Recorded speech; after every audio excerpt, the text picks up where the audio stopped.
இந்த ரிவ்யூவில் எந்த மூவி பற்றி பார்க்க போகிறோம்னா ரன்வீர் சிங் லீட் ரோலில் நடித்த துரேந்தர் த ரிவெஞ்ச் எப்படி இருக்குது அப்படின்னு தான் பார்க்க போகிறோம். படத்துடைய ஸ்டார்டிங்கில் ரன்வீர் சிங்கோட முன்கதையை வச்சு தான் ஸ்டார்ட் பண்ணுறாங்க.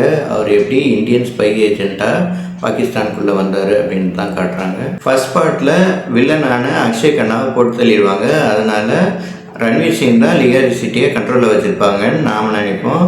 ஆனால் அர்ஷத் பப்பு கேங்கு தான் லிகாரி சிட்டியை கண்ட்ரோலில் வச்சுருக்கு. அர்ஷத் பப்புவை வில்லனான அக்ஷய் கண்ணாவோட தம்பி டேனிஷ் பாண்டவர் போட்டு தள்ளிடுறாரு. ஒரு கட்டத்துக்கு மேலே ரன்வீர் சிங் டேனிஷ் பாண்டவரை ஓரம் கட்டிட்டு லிகாரி சிட்டியை கண்ட்ரோல் எடுத்துடுறாரு. அதுக்கப்புறம் ரன்வீர் சிங் நினச்சது நடந்துச்சா இல்லையா, ரன்வீர் சிங் ரிவெஞ்ச் எடுத்தாரா இல்லையா அப்படின்னு தான் படத்தோடைய மீதி கதை. ரன்வீர் சிங் பாஸ்ட் லைஃப்பில் ஜஸ்கீரத் சிங்காக வரும்போது சரி, அம்சா அலி மசாரின்ற கேரக்டரில் வரும்போதும் சரி சிறப்பான நடிப்பு வெளிப்பட்டிருக்காரு. ஃபர்ஸ்ட் சீனில் வர ஃபைட் சீன் ஆகட்டும், இமோஷனலாக உடஞ்சி அலற சீன் ஆகட்டும் ரொம்ப நல்லாவே பண்ணியிருக்காரு. மாதவன் அஜய் சாண்டியல்ன்ற கேரக்டரில் இன்டெலிஜென்ட் ஆஃபீஸராக நடிச்சிருக்காரு. ஃபர்ஸ்ட் பார்ட்டோட இந்த பாட்டில் அதிக சீன்ஸ் இருக்குது. அவர் வர ஒரு சீன்ஸும் கூஸ் பம்ப்ஸ் மூமெண்ட்ஸாக அமைஞ்சிருக்கு. சஞ்சய் தத் போன பாட் மாதிரி இந்த பாட்லேயும் ஃபன் மோட்லேயும் ஆக்ஷன் சீன்ஸில் கலக்கியிருக்காரு. ராகேஷ் பீடி செகண்ட் ஹாஃபில் அதிக சீன்ஸ் வராட்டினாலும் லாஸ்ட்டு ஒரு சீன் வர்றாரு, அது இம்பார்ட்டன்ட் சீனாக அமைஞ்சிருக்கு. அது படம் பார்த்தவங்களுக்கு புரியும். அர்ஜுன் ராம்பால் மெயின் வில்லன் இறந்த பிறகு அடுத்த கட்ட வில்லன் தான் சார்ஜ் எடுப்பாங்க. அந்த வேலையை கச்சிதமாக செஞ்சுருக்காரு.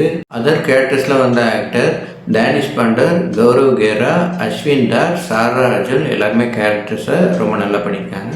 படத்துடைய பாசிட்டிவ் நெகட்டிவ் ரெண்டுமே பார்த்துடலாம். ரன்வீர் சிங் எல்லா எதிரியும் கண்ட்ரோலில் வச்சுட்டு தான் கிங் ஆஃப் லிகாரின்னு சேரில் உட்கார சீன்னு கூஸ் பம்ப் மூமெண்ட்டாக அமைஞ்சிருக்கு. இது எல்லா கேங்ஸ்டர் படத்துலையும் பார்த்துருப்போம். இது ஒரு எக்ஸ்பீரியன்ஸு. இந்தியன் ஸ்பையாக போனவர் பாகிஸ்தான் பிரசிடெண்ட்டோட நட்புறவாக இருக்கிற மாதிரி காட்டுறதெல்லாம் நம்பும்படியாக இல்லை. அதுக்கப்புறம் பிரசிடெண்ட் நவாப் ஷெரீப், அப்புறம் பாம்பே தாவூத் இப்ராஹிம் மாதிரி கேஸ்ட் பண்ணியிருக்காங்க. ரெண்டு பேரை அச்சஸில் அவங்க ரெண்டு பேர் மாதிரியே இருக்காங்க. ஃபர்ஸ்ட் பார்ட்டில் மாதவன் கிட்ட சவால் விட்ட பாகிஸ்தான் தீவிரவாதியை ரன்வீர் சிங் போட்டு தள்ளும்போது மாதவனுக்கு வீடியோ கால் பண்ணது ரொம்ப நல்லா அமைஞ்சிருந்தது. டேனிஷ் பாண்டவரை ஏன் ரன்வீர் சிங் விட்டு வச்சாரு அப்படின்றதுக்கு ஒரு ட்விஸ்ட் இருக்குது. அதுக்கப்புறம் ரன்வீர் சிங்கை காரில் ஒருத்தர் ட்ராப் பண்ணுறாரு, அதுலேயும் ஒரு டெஸ்ட் இருக்குது. ரெண்டு டெஸ்ட்டும் ரொம்ப நல்லாவே ஒர்க் ஆகிருக்கு. ரன்வீர் சிங் சாரா அர்ஜுனோடைய பாண்டிங் ஒழுங்காக காட்டுறதுனால அவங்களோட இமோஷன் சீன் பெருசாக ஒர்க் அவுட் ஆகலை. 2016 பிஎம் மோடி 500 நோட்டு 1000 நோட்டை டிமானிட்டைசேஷன் பண்ணார். அதை கனெக்ட் பண்ண விதம் ரொம்ப நல்லா இருந்துச்சு. அதுக்கப்புறம் அர்ஜுன் ராம்பால் அவங்க அப்பா வர சீனு ஃபன்னியாக தான் இருந்துச்சு.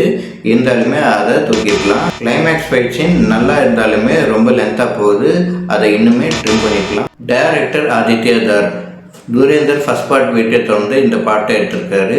ஃபர்ஸ்ட் பார்ட்டில் 3 hours 30 minutes போகுது, செகண்ட் பார்ட்டில் 4 hours போகுது.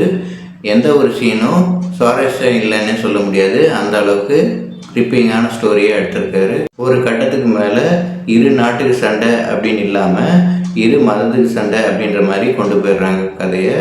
அது நம்ப முடியவே இல்லை. சினிமோட்டோகிராஃபர் விகாஸ் நவ்லக், மியூசிக் டைரக்டர் ஷஷ்வந்த் சஸ்தேவ் அவங்க பங்கு சிறப்பாக பண்ணியிருக்காங்க.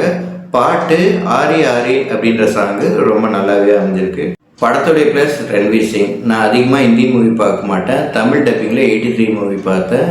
அதில் ரன்வீர் சிங் கபில் தேவாவே வாழ்ந்திருப்பார். இந்த மூவியில் 2 சீனில் ஃபோட்டோ எரிக்கிறாரு. அதில் அவர் கொடுக்குற எக்ஸ்பிரஷன் ஆகட்டும், கிளைமேக்ஸ் ஃபைட் சீன் ஆகட்டும் டாப் நாச் பர்ஃபார்மன்ஸ்னே சொல்லலாம். மொத்தத்தில் இந்த படம் எப்படி இருக்குன்னு கேட்டிங்கன்னா 4 hour எங்கேஜிங்காக ஒரு தரமான படமாக கொடுத்துருக்காங்க. இந்த படத்தை தாராளமாக தேட்டரில் பார்க்கலாம்.